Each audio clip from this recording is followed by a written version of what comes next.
मान लो तुम्हारे पास एक पीसी है। ठीक है। और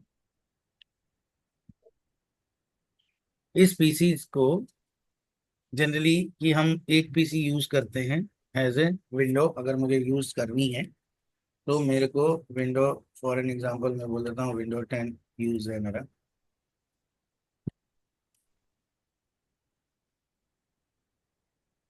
ठीक है। एग्जांपल एक विंडो 10 मैं यूज करता हूँ।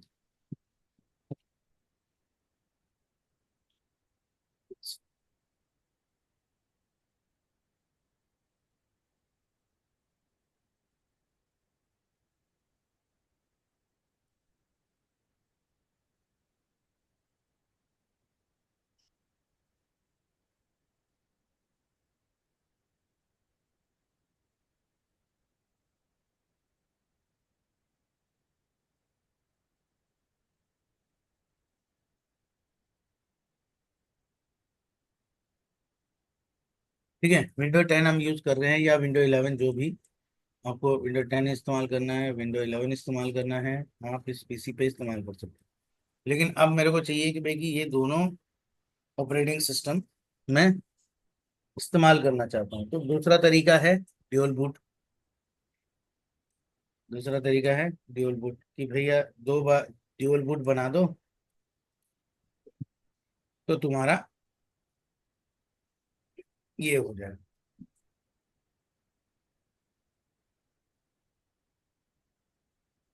ठीक है, ड्यूल बूट बना दो तो तुम्हारा क्या कहते हैं,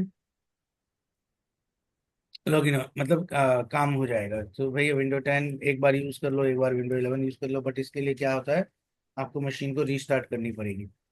तो एक ऐसा तरीका जिससे कि भाई कि मैं एक ही कंप्यूटर को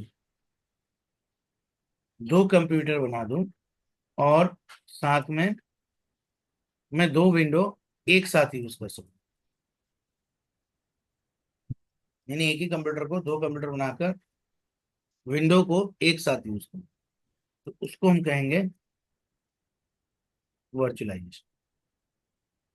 यानी वर्चुअलाइजेशन में क्या होता है, आप अपने लैपटॉप को, ठीक है, लैपटॉप को या डेस्कटॉप को जिसको भी आप वर्चुअलाइज कर देते हो, यानी आप एक पीसी को दो पीसी में कन्वर्ट कर देते हो। अब दो पीसी में कन्वर्ट करने के लिए मुझे चाहिए एक सॉफ्टवेयर, बगैर सॉफ्टवेयर के मैं इसे कन्वर्ट नहीं कर सकता। ये सॉफ्टवेयर जो कहलाता है, इसको एक नया नाम दिया है हाइपरवाइजर। कि हाइपरवाइजर की मदद से हम वर्चुअलाइज कर सकते हैं। अगर आपको वर्चुअलाइजेशन करनी है तो हाइपरवाइजर की हेल्प लेनी पड़ेगी। अब हाइपरवाइजर बहुत सारे आते हैं अलग अलग, अगर बात करते हैं तो ये हाइपरवाइजर, पहले ये समझ लो कि ये हाइपरवाइजर दो तरह के आते हैं। एक बोला जाता है टाइप 1 हाइपरवाइजर और दूसरी बोली जाती है टाइप 2 हाइपरवाइजर।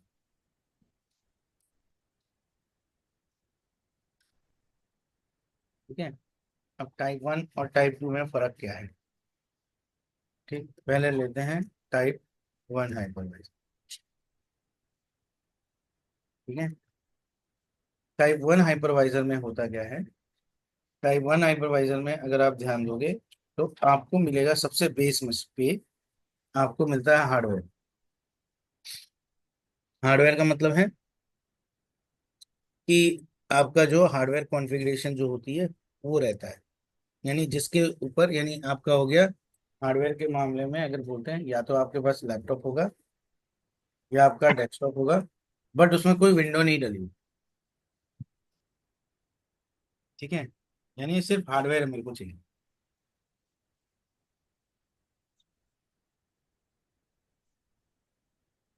कोई विंडो वगैरह नहीं, सिर्फ हार्डवेयर जो बोलते हैं, ये पहला बेस मिलता है।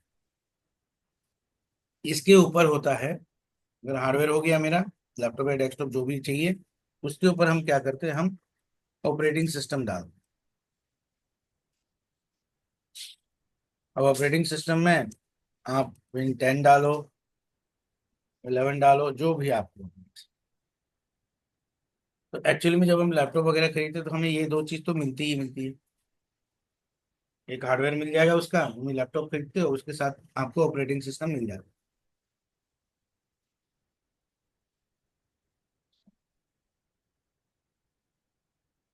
ठीक है, ये टाइप 1 नहीं बता रहा हूँ, ये टाइप 2 बता रहा हूँ। कौन सा गड़बड़ होगा, टाइप 2 बता रहा हूँ। ठीक है,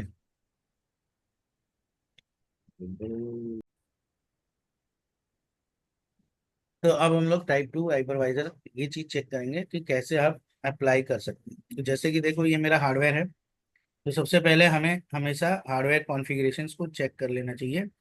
और चेक करने में क्या है, ज़्यादा से ज़्यादा आप चेक वो करो कि आपके पास प्रोसेसर कितना है, यानी कितना है, कौन सा है, 2 कोर वाला है, 4 कोर वाला है, ये प्रोसेसर आपको चेक कर लेना है। आपकी रैम भी अच्छी खासी होनी चाहिए। 4 GB में आपका वर्चुअलाइजेशन चलाना थोड़ा मुश्किल हो जाएगा। ठीक है, 8 GB में आप एक या दो मशीन को वर्चुअलाइज करके चला सकते हो। ठीक, जितनी ज़्यादा रैम रहेगी, जितनी ज़्यादा बढ़िया प्रोसेसर होगा, उतना आपका फास्ट चलेगा। नहीं तो बन तो जाती है बट स्लो चलती है। कुछ ओएस के कॉन्फ़िगरेशन इश्यूज में आपको देखना होगा, तो इसके लिए कुछ नहीं करना, दिस पीसी पे जाकर राइट क्लिक, प्रॉपर्टीज जब आप चेक करोगे तो आपको यहाँ पे इंफॉर्मेशन आ जाएगी। ठीक है, प्रोसेसर, तो प्रोसेसर कितना है, इंटेल कोर i7 है मेरा, 10 जनरेशन का है। रैम कितनी है, रैम 16 GB है। तो इतना काफ़ी है अभी फिलहाल मेरे इसको करने के लिए, वर्चुअलाइज करने के लिए। ठीक है, फिर विंडो में भी सपोर्टिव होना चाहिए। जैसे यहाँ विंडो प्रो एजुकेशन है, तो अगर आपका विंडो होम एडिशन हुआ तो उसमें सपोर्ट नहीं करता, फिर वो हाइपरवाइजर का फीचर एनेबल नहीं करेगा। और नहीं तो अगर आपके कंप्यूटर में आप VMware या ओरेकल का अगर नहीं डाउनलोड करना चाहते, तो माइक्रोसॉफ्ट खुद भी एक हाइपरवाइजर प्रोवाइड करवाता है। ठीक है, तो उसको करने के लिए आपको क्या करना है, आपको सर्च करो यहाँ हाइपरवाइजर। ठीक है, अभी जैसे देखो हाइपरवाइजर बोल के कहीं कुछ मिल नहीं रहा। ठीक, यहाँ लिखा भी हो रहा है, hypervisor also known as virtual machine monitor, एक सॉफ्टवेयर है, फर्मवेयर या हार्डवेयर जो भी बोलो, जिससे हम क्रिएशन कर सकते हैं, वर्चुअल मशीन अलग अलग बना सकते हैं। यहाँ पर भी वही लिखा हुआ है, देखो टाइप 1 हाइपरवाइजर और टाइप 2 हाइपरवाइजर। टाइप 2 हाइपरवाइजर हम ज्यादातर यूज करते हैं। ठीक है, type 1 is for different thing, हम बताएंगे।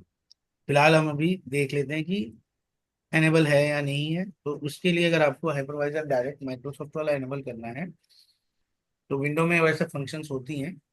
आप अगर हाइपरवाइजर सर्च करने पर यहाँ नहीं मिल रहा है, ठीक है, तो आप क्या करोगे, आप जाओगे कंट्रोल पैनल।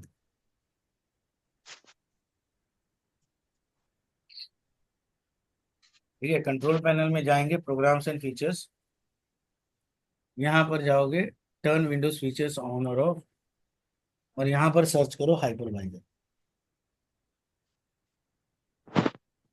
ये हाइपर भी देखो यहाँ पर है, ये मेरा चेकमार्क नहीं है, एनेबल नहीं है, तो इसका मतलब मेरे को हाइपर भी करना है, मतलब करने नहीं दे रहा है, मतलब हाइपर वी का ऑप्शंस नहीं दिखा रहा। तो आपको क्या करना है, ये हाइपर वी का प्लेटफॉर्म को ऑन कर लेना, तो चेक मार्क करोगे ऐसे और ओके करके इंस्टॉल कर दो। तो इंस्टॉल करने के बाद आप हाइपरवाइजर खोजोगे तो आपको मिल जाएगा।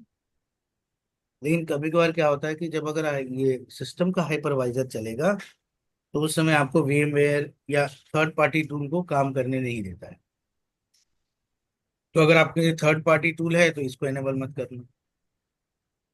तो जैसे कि मेरे सिस्टम में हाइपरवाइजर की जगह मैंने यूज कर रखा है VMware।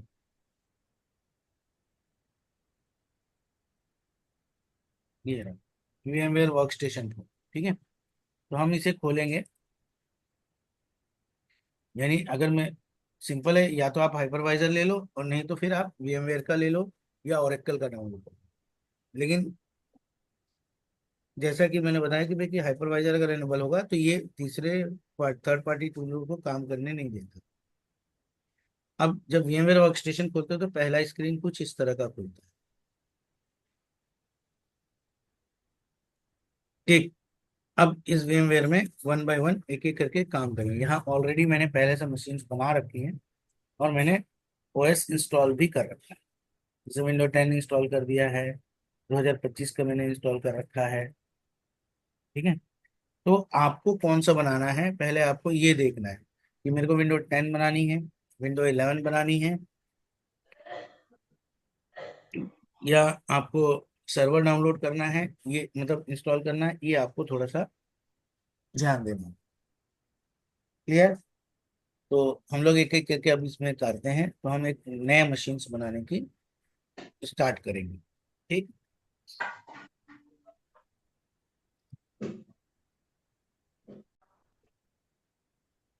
तो अब हम लोग ये सीखते हैं कि ये जो VMware वर्क स्टेशन है, इसके अंदर में हम वर्चुअल मशीन कैसे बनाएंगे सबसे पहले, और फिर उसके अंदर हम ऑपरेटिंग सिस्टम कैसे इंस्टॉल करेंगे। तो सबसे पहले आपको क्या करना है, यहाँ पे create a new virtual machine यहाँ आ जाता है। अगर आपको यहाँ नहीं मिलेगा तो आप फाइल में जाओगे तो यहाँ पे न्यू वर्चुअल मशीन करके आपको ऑप्शन मिल जाए। अगर आपको लगता है कि यहाँ पे मेरा ऑप्शन नहीं दिख रहा है या यहाँ से नहीं करना, तो यहाँ से भी कर सकते हैं। इस पे जब हम क्लिक करते हैं तो सबसे पहला ऑप्शन आता है न्यू वर्चुअल मशीन विजार्ड। तो यहाँ पे दो तरह के कॉन्फ़िगरेशन होता है, टिपिकल एंड कस्टम। अगर आपको थोड़ी सी बोल सकते हैं कि वर्चुअल मशीन में थोड़ा अ, अच्छा नॉलेज हो जाए, तब तो आप कस्टम का यूज करिए। बट अगर आप नए हो, अभी यूज करना सीख रहे हो, तो पहले आपको टिपिकल करना चाहिए। कस्टम में क्या है, आपको सारे ऑप्शंस बताने पड़ेंगे कि मैं इसमें क्या ऑप्शन लूँ। टिपिकल में क्या है, सारे ऑप्शंस लगभग सेलेक्टेड रहेंगे। तो एक फ्रेशर या एक नए के लिए ज़्यादा इजी पड़ता है बनाना। कस्टम उनके लिए है जो थोड़ा मतलब जैसे सब पढ़ाई पढ़ लोगे तो उसके बाद आप अपडेट कर मतलब कस्टम का यूज कर सकते। ठीक है, हम भी लेते हैं टिपिकल। टिपिकल के बाद करते हैं नेक्स्ट। नेक्स्ट करने के बाद यहाँ पे ऑप्शन है कि पहला है इंस्टॉल कहाँ से करोगे। तो पहला ऑप्शन इंस्टॉलर डिस्क है। अगर यहाँ पर कोई आपके पीसी में या आपके लैपटॉप में अगर CD DVD वाला ड्राइव हो, तब तो आप यहाँ पर एक ड्राइव आ जाएगा। ठीक है। बट अभी मेरे लैपटॉप में कोई DVD ड्राइव नहीं है, क्योंकि DVD ड्राइव अब बंद हो चुका है और लगभग अब यूज बहुत कम लोग करते हैं। तो अब ऑप्शनल है, अगर किसी को चाहिए तो रख सकता है, बट मेरे इसमें नहीं है, तो यहाँ पर आपको कोई ऑप्शन नहीं देगा कि इंस्टॉलर डिस्क से हम कोई इंस्टॉल करें। दूसरा दे रहा है इंस्टॉलर डिस्क इमेज फाइल। अगर आपने ISO फाइल Windows 10 या Windows 11 का डाउनलोड कर रखा है, ठीक है, तो आप उस विंडोज फाइल को आप यहाँ पर सेलेक्ट करके डाल सकते हैं। जैसे ब्राउज करोगे तो मैंने यहाँ पर देखो ये डाउनलोड कर रखा है Windows 11 का। तो जितना भी विंडो आपको इंस्टॉल करना है वो Windows 11 का आप यहाँ पे सेलेक्ट करके दे सकते हैं। तो यहाँ पर जब सेलेक्टेड हो जाएगा तो फिर ये आपको इंस्टॉल करने के लिए ऑप्शन दे देगा। ठीक। इसके बाद आप क्या कर सकते हो, अगर आपको अभी नहीं देना है कोई ऑप्शन इनमें से, तो आप सिंपल कर सकते हो I will install the operating system later. मतलब पहले मैं वर्चुअल मशीन बना लेता हूँ, वर्चुअल मशीन बनाने के बाद में इंस्टॉलेशन का काम करता हूँ। ठीक है। तो हम करते हैं नेक्स्ट। नेक्स्ट करने के बाद आपसे पूछा जा रहा है भाई कौन सा ऑपरेटिंग सिस्टम आपको इंस्टॉल करना है। तो जैसे माइक्रोसॉफ्ट का विंडोज के सारे वर्जन आपको मिल जाएंगे, चाहे आपका सर्वर का हो, चाहे आपका क्लाइंट का हो। यहाँ पर देखो 11 भी है, 10 भी है, 8, 7 विस्टा XP, 2000 प्रोफेशनल NT। यहाँ से सर्वर शुरू हो रहा है। तो NT हो गया 2025 सर्वर, 2022 सर्वर, ये सारे सर्वर्स के एडिशंस के साथ। फिर मी है, 98 है, 95 है, नहीं कोई पुराना OS 95 98 करना चाहता है तो उसके लिए भी है। अगर किसी को माइक्रोसॉफ्ट विंडोज का पसंद नहीं है, लिनक्स करना है, तो यहाँ पे लिनक्स जब सेलेक्ट करते हो तो लिनक्स के भी सारे वर्जन्स आपको मिलेंगे। चाहे रेडिट का हो, ओरेकल का हो, डेबियन का हो, सेंट OS है। ठीक है, ये सारे जितने तरह के जितने भी लिनक्स आपको मिले होंगे, सबके ऑप्शंस आपको मिल जाए। इसके अलावा आप अगर VMware का खुद का ऑपरेटिंग सिस्टम करना चाहते हो तो ESXi के वर्जन आपको अलग अलग मिलेंगे। और बाकी जो ऑपरेटिंग सिस्टम्स वो अदर में डाल दिए हैं, जैसे MS DOS, FreeBSD, सोलरिस, ये सब सारे अदर OS। इसके अलावा भी कोई है तो अदर 64 बिट या अदर 32 बिट। जो आपको डालना है आप डाल सकते हैं, जो लिस्टेड नहीं है। तो फिलहाल हम माइक्रोसॉफ्ट विंडोज को लेते हैं, विंडोज 11 लेते हैं। ये विंडोज 11 का मेरे को इंस्टॉल करनी है, या अगर सर्वर करना है तो मैं सर्वर ले सकता हूँ। ठीक है, सर्वर 2025 ले लेते हैं अगर सर्वर इंस्टॉलेशन देखनी है तो। नेक्स्ट करोगे, नेक्स्ट करने के बाद आपको सर्वर 2025 का एक ऑप्शन मिल गया। ठीक है, आप यहाँ पर इस नाम को चाहो तो बदल सकते हो, वर्चुअल मशीन का नाम हो जाएगा। तो नाम को मैं बदल देता हूँ।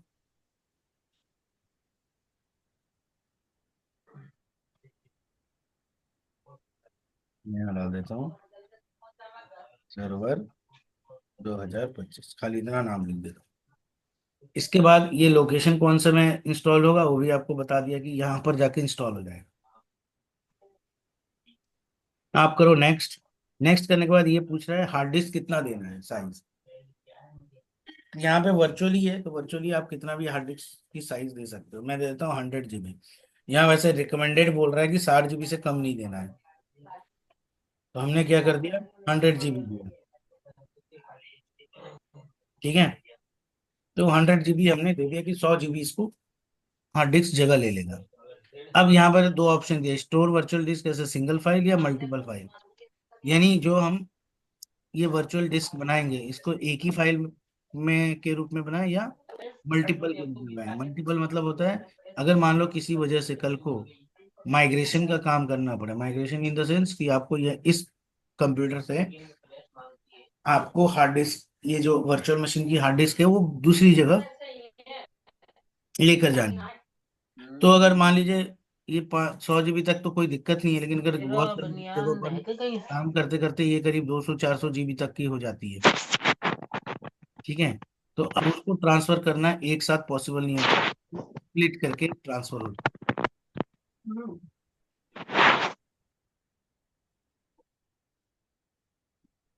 ठीक है, तो ये स्प्लिट करके ट्रांसफर होती है। तो 100 GB हमने इसको वर्चुअल दिया। अब इसको क्या करते हैं, नेक्स्ट करते हैं। ठीक है, नेक्स्ट करने के बाद यहाँ पर लिखा हुआ है सर्वर 2025 सी ड्राइव इतना, वर्क स्टेशन हो गया, ये सारा समरी दे दिया। समरी देने के बाद आप यहाँ पर चाहो तो कस्टमाइज कर सकते हो। ठीक है, तो कस्टमाइज हम बाद में चेक करते हैं, सबसे पहले हम ये वर्चुअल मशीन बोला, ये ओवरव्यू हमने लिया है, इसको क्रिएट कर देते। तो फिनिश करते ही देखो इधर साइड में एक बन जाएगा, ये देखो दो सर्वर 2025 के नाम से ये मशीन तैयार हो गई। ये सिर्फ मशीन तैयार हुआ, इसके अंदर में हमारा अभी ऑपरेटिंग सिस्टम नहीं है। ये सिर्फ आपका एक मशीन मतलब वर्चुअल मशीन तैयार हो गई। तो ये प्रोसेस है एक वर्चुअल मशीन तैयार करने की।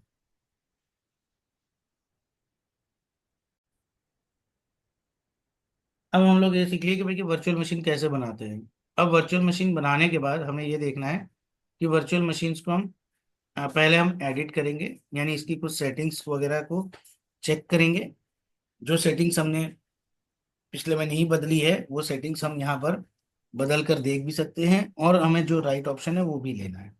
कैसे होगा, तो यहाँ पर जब वर्चुअल मशीन्स को आप यहाँ पे 2025 वाला खोलते हो तो यहाँ पे इसकी एक कंसोल खुल जाती है। यहाँ आपको पावर ऑन करता है और एडिट करता है, तो अभी पावर ऑन करने से पहले हम इसको एडिट करेंगे।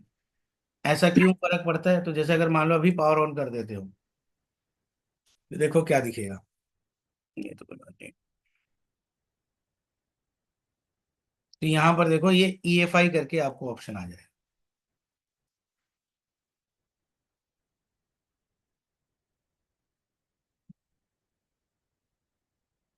ठीक है, ये EFI।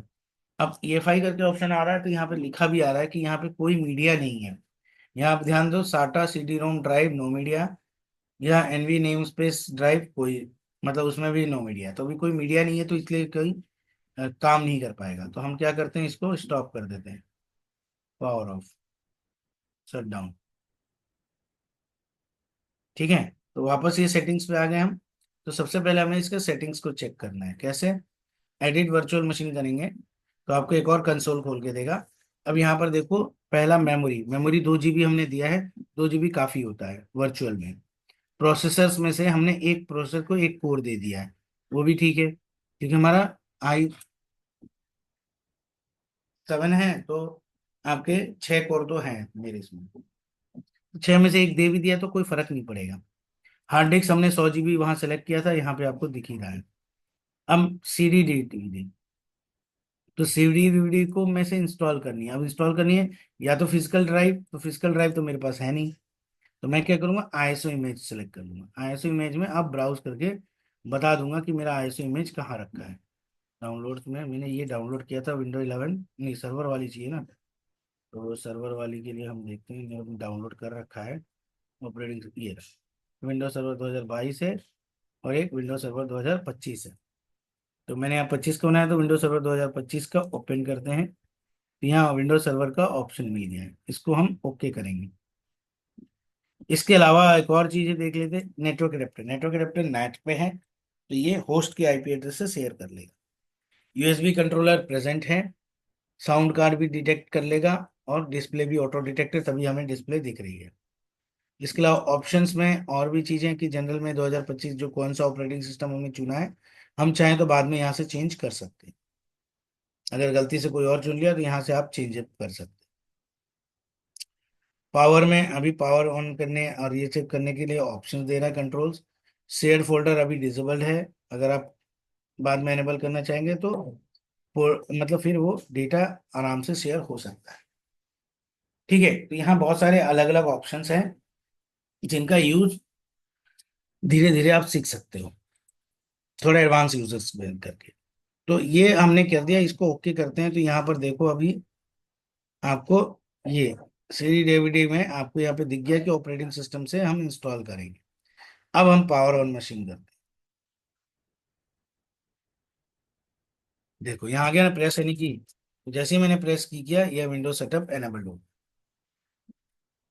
ठीक है, यानी पहला ऑप्शन मेरा आ गया कि विंडो सेटअप ईएमएस एनेबल्ड। अब इसको एंटर करते ही यहाँ से बूटिंग स्टार्ट।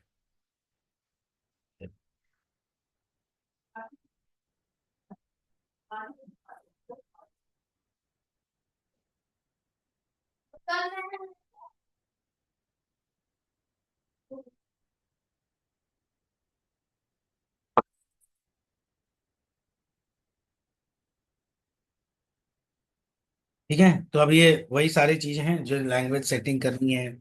नेक्स्ट, जैसे इंस्टॉलेशन हम करते हैं, ये सारा इंस्टॉलेशन का मेथड स्टार्ट हो गया।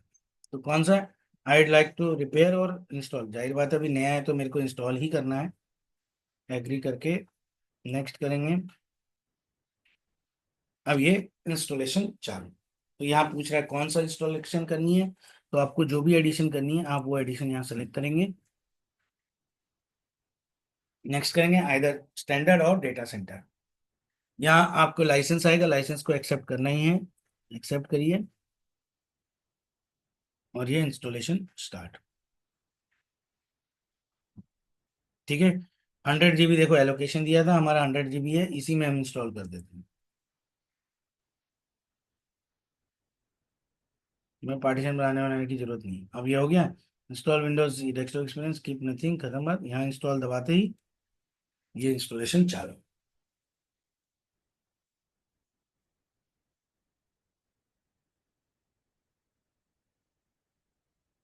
ठीक है, यहाँ देखो एकदम इजीली 10% 15% इंस्टॉल हो रहा है। अब जब तक ये इंस्टॉल हो रहा है, मैं अपने पुराने ओएस पे काम करना चाहूँ, इसको मिनिमाइज कर लो। देखो मिनिमाइज करके आप पुराने ओएस पे काम करिए, वर्चुअलाइजेशन का यही बड़ा फायदा है। और जब मुझे वहां देखना है, यहाँ पर क्लिक करिए तो ये आ जाएगा। तो वर्चुअलाइजेशन जैसे हम वर्ड एक्सेल को करते हैं उसी तरह से है। सपोज करो मेरे को अभी नोटपैड पे काम करना है, मैं नोटपैड खोल के काम कर रहा हूँ। मेरे को अभी VMware पे काम करना है, मैं VMware का खोल के काम कर रहा हूँ। तो ये डिपेंड करता है कि आपको क्या करना है। आपको जब तक अगर कुछ और काम करना है, आप क्लिक करिए, आप कुछ और काम करिए। तो जैसे हमारा कोई भी एप्लीकेशन खोल के काम करते हो और मिनिमाइज कर लेते हो जब जरूरत हो रहती है, तो हम इसको भी मिनिमाइज वगैरह कर सकते हैं। तो ये एकदम सिंपल तरीका है इंस्टॉलेशन। इंस्टॉलेशन प्रोसेस होने दीजिए।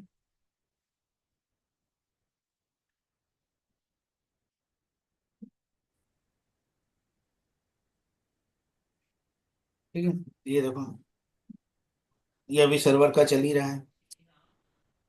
पहले उसने कलेक्ट किया, अब यहाँ इंस्टॉल कर रहा है।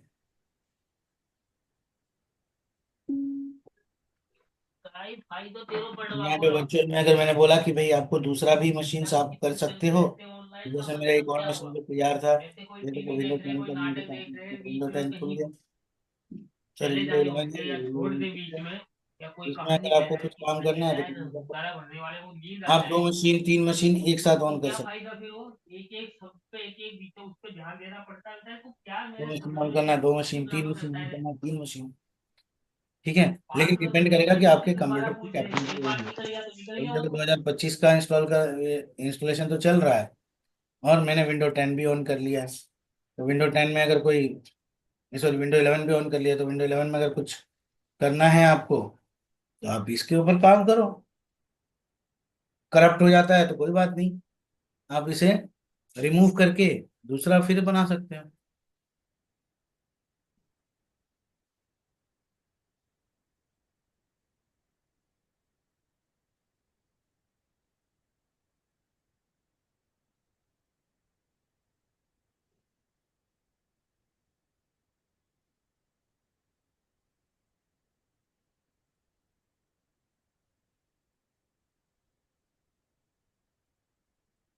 वीडियो तो सारा यूट्यूब में डाल दिए हैं। क्या हो गया?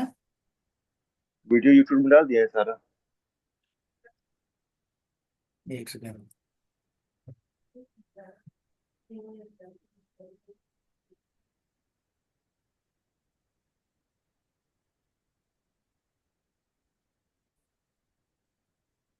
तो अब देखो, जैसे जनरली ये इंस्टॉलिंग के बाद आपको यहाँ पर पासवर्ड पूछेगा, तो यहाँ पर आपको नया पासवर्ड रखना है। जो भी आप रखना चाहते हो वो आप यहाँ पर रख सकते हो। ठीक है। पासवर्ड रखने के बाद आप यहाँ फिनिश कर दो, तो ये फाइनलाइज सेटअप हो गया, और ये आपका इंस्टॉलेशन लगभग कंप्लीट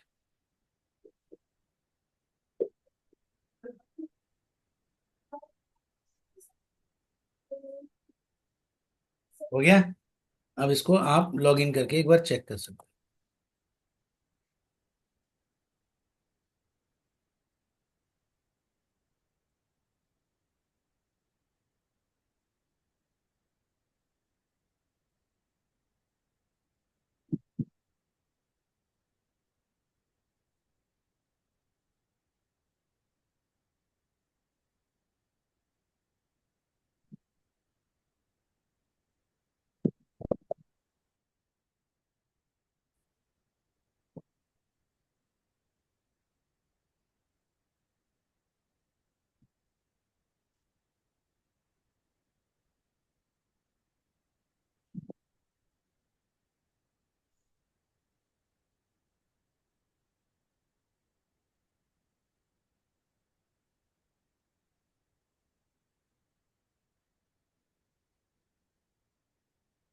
ये देखो, ये ऑन हो गया।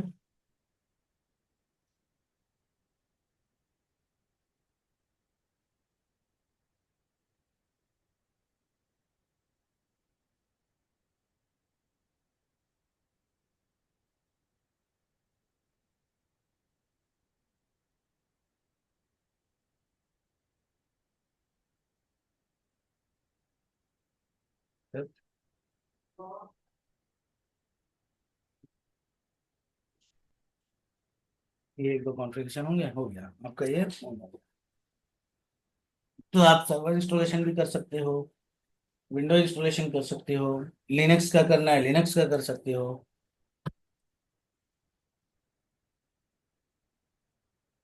ठीक है। ये आपका विंडो डेस्कटॉप आ गया।